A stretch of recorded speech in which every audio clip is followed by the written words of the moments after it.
আসসালামু আলাইকুম। Hello everyone, কেমন আছেন সবাই? আশা করি সবাই ভালো আছেন। স্পোর্টস ডে এর পক্ষ থেকে আপনাদের সবাইকে স্বাগতম। বন্ধুরা, কথা বলবো ভারত এবং সাউথ আফ্রিকা নিয়ে। কারণ আপনারা অনেকেই জানেন যে বিশ্বকাপের ফাইনালে পৌঁছে গেছে ভারত এবং সাউথ আফ্রিকা।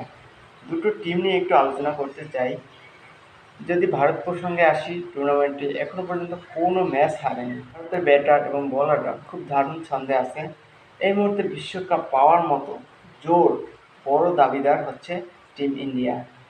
তো তারা 10 বছর পরে ফাইনালে উঠেছে এবং এই টুর্নামেন্টের সবচাইতে বড় দল, নিঃসন্দেহে সবচেয়ে বড় প্রাপ্য দলই হলো এই টিম ইন্ডিয়া। টিম ইন্ডিয়ার একটা ভালো দিক হলো তারা যে কোনো মুহূর্তে যে কোনো পরিস্থিতি সামাল দিয়ে প্রতিপক্ষর কাছ থেকে একটি জয় ছিনিয়ে আনতে পারে, সেটা বোলিং হোক কিংবা ব্যাটিং হোক। দুই বিভাগেই সেরা পারফরমেন্স করে তারা কিন্তু প্রতিপক্ষের কাছ থেকে জয়টা ছিনিয়ে আনতে পারে। আর যদি সাউথ আফ্রিকা প্রসঙ্গে একটু আসি, তাহলে দেখা যাবে এই টুর্নামেন্টে এখনো পর্যন্ত তারাও কোনো ম্যাচ হারেনি। যদিও বাংলাদেশের সাথে খুব কাছে গিয়ে হারার একটা শঙ্কা ছিল, কিন্তু বাংলাদেশ ব্যর্থ হওয়ার কারণে সেই ম্যাচটা কিন্তু আফ্রিকা জিতে যায়। শুধু ওই একটা ম্যাচ ছাড়া বাকি ম্যাচগুলো কিন্তু খুব বীরত্বের সাথেই কিন্তু সাউথ আফ্রিকা ম্যাচগুলো জিতেছে। এই টুর্নামেন্টে তাদের বোলাররা এবং তাদের ব্যাটসম্যানরা দারুণ ছন্দেই আছে বলা যায়। ক্লাসেন, ডেভিড মিলার, তো কুইন্টন ডিকক, তারা কিন্তু প্রতিপক্ষের বোলারদের জন্য খুব আতঙ্কের নাম হতে পারে। তাদের আর যদি বোলিং লাইনের কথা বলি, সেক্ষেত্রে দেখা যায় কাগিসো রাবাদা প্রথমেই তার নামটা আসবে, এবং নরকিয়া আছে, তারপর ট্রাভিস শামসি আছে।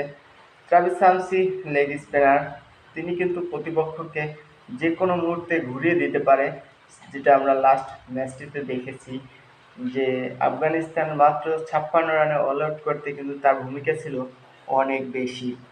সুতরাং আজ রাত 8:30টায় একটা জমজমাট ফাইনাল দেখার জন্য মুখিয়ে আছি আমরা সবাই।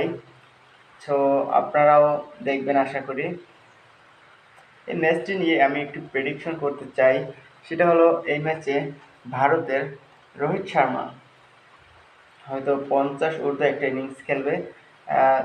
বিরাট কোহলি, তিনি এই মুহূর্তে কোনো ফর্মে নেই, যদিও ফাইনালে হয়তো বা তার ক্যামিও দেখা যেতে পারে।